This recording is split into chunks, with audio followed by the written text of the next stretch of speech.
Gyerekek, az van, hogy a jó kis 2.0-ás Opelnek nem lehet megunni a hangját, most így itt van kipufogója, ilyen szép még a kis bigyókája. De berakjuk, és sajnos nem tudom unni a hangját, pedig hát még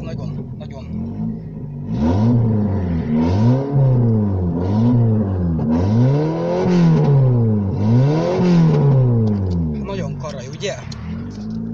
Elindulunk vele. Hát engedjük a gyalogost közben. Hát a Suzuki sajnos elénk jött, úgy nem tud nagyon nyomatni. Elénk jött, de... Hát kettesben ilyen fincsi hangja nagyon, az ez egy erős motor, kérem. Kettesben leengedjük így 1005-ig, és nyomunk egy parkettát neki.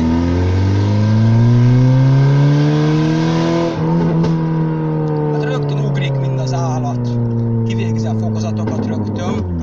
Közel üldözget. Nagyon kellemes hangja van.